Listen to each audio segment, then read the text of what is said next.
Hello students, welcome to our channel High Education. So before starting our video, first like to our video, subscribe to our channel and don't forget to hit the bell icon. Let's start. Science and technology. Two major events must be mentioned while describing India's effort towards self-reliance. Dr. M.S. Swaminathan is known as the father of the Green Revolution in 1965. So MS. Swaminathan को father of green revolution as a declare किया गया in 1965 में. He implemented new scientific agricultural technique and increase the production of food grain. तो उन्होंने agricultural techniques को increase किया जिससे हमारे फूड ग्रेन्स में भी इंक्रीज़ होने लगे. The experiment in cooperative dairy movement by doctor Verghese Kurien led to increase of milk production in India. And doctor Verghese Kurien ने मिल्क प्रोडक्शन को इंक्रीज़ किया. And this is called as white revolution. And इसे white revolution का नाम दिया गया. India had also made a lot of progress in the field of atomic energy and space research.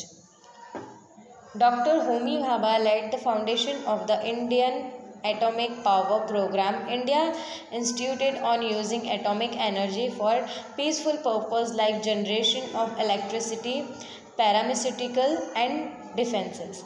India has achieved considerable success in space technology as well. So, जब हमारे India के prime minister doctor APJ Abdul Kalam बने उसके बाद India में बहुत सारे changes हुए. इंडिया ने खुद का एटॉमिक पावर सेंटर भी बना लिया था. एंड उसके बाद फूड ग्रेन्स में भी डेवलप होने लगा हमारा इंडिया, मिल्क में भी डेवलप होने लगा हमारा इंडिया. एंड ऐसे ऐसे हमारा इंडिया डेवलपिंग कंट्री बनते जा रहा है. India has achieve considerably success in space technology as well. And India ने स्पेस टेक्नोलॉजी में भी अपना सक्सेस पा लिया था. In 1975 the first satellite Aryabhata was launched. And India से फर्स्ट सैटेलाइट आर्यभट्टा लॉन्च किया गया था इन 1975 में. Today India has a successful space programme and many satellites have been launch under this programme. And आज हमारे इंडिया के पास बहुत सारे ऐसे प्रोग्राम्स हैं, ऐसे सैटेलाइट्स हैं जो सक्सेसफुली लॉन्च किए जाते हैं. India has also made considerable advancement in the telecom sector. Changes in social field.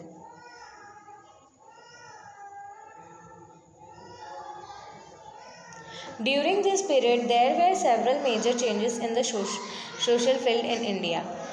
Some of the changes are related with the issue of the empowerment of women and the other are related with the policies regarding the uplift of the deprived sections of the society. To promote the all-round development of women and children, a separate Department of Women and Children Development was created in 1985, the Minister of Human Resources Development. सो हमारे India ने बहुत सारी अलग अलग policies भी निकाली. And उसमें से एक पॉलिसी वुमेन एंड चाइल्ड के लिए भी था जो 1985 में ministry of human resources development के द्वारा किया गया था. Some laws were made to ensure social justice to women and to help the implementation of various schemes in this direction. They include the Prohibition of Dowry Act, Equal Remuneration. जैसे कि आपको सबको पता है कि पहले वुमेन्स को उतनी इक्वलिटी नहीं मिली थी, उतनी फ्रीडम नहीं मिली थी. एंड मोस्टली डाउरी सिस्टम की वजह से बहुत सारी वुमेन्स खुद को बहुत कुछ डैमेज कर लेते थे, फिर उनको मार दिया जाता था because of dowry system. As per the 73rd and 74th Constitution Amendment, seats are reserved for women in the local self-government bodies. So उसके बाद 73rd and 74th Constitution के बाद वुमेन्स के लिए भी एक सीट रिजर्व कर दी गई. According to the markers of Indian Constitution, some constitution of the Indian society are deprived of dignity and equal opportunities due to the caste system. And उसके बाद इंडिया ने कास्ट सिस्टम में भी changes लाने के लिए अलग अलग पॉलिसीज़ निकाले थे। The Kaka Saheb Kalelkar commission was set up in 1953 to make recommendations so as to improve their conditions.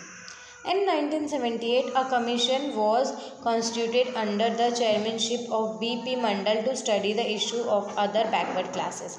And उसके बाद B.P. मंडल ने भी अलग अलग स्टडी किए ताकि बैकवर्ड क्लासेस को भी आगे आने का मौका मिल सके. The policy of reservation was adopted in order to strengthen the representation of backward sections in various service and institutions.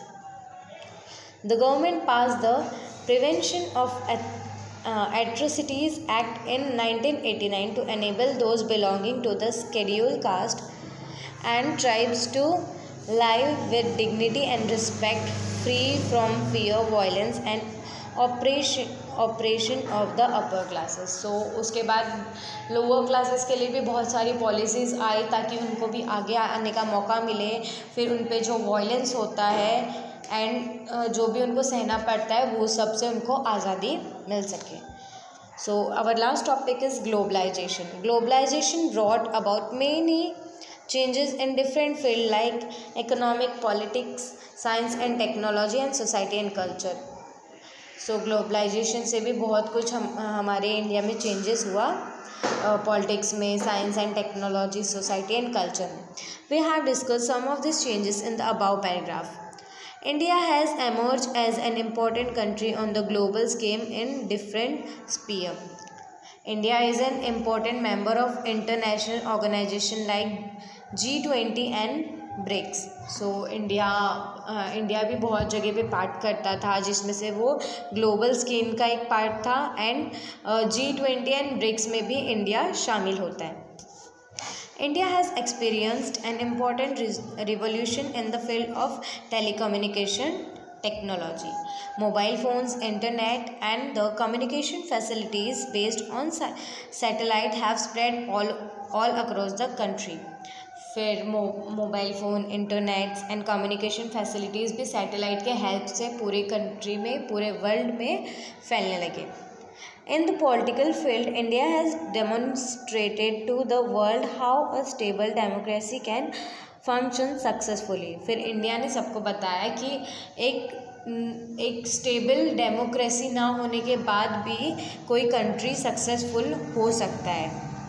All this has resulted in a total transformation in the lifestyle of Indians and especially the youth. And ये सब changes हमारे Indians के lifestyle को transform करता है and specially youths मतलब younger generation को. This changes are visible from their dietary habit, clothing, language and beliefs. In the next chapter, we are going to study some internal challenges before India. So here our chapter is over. Till then, bye-bye.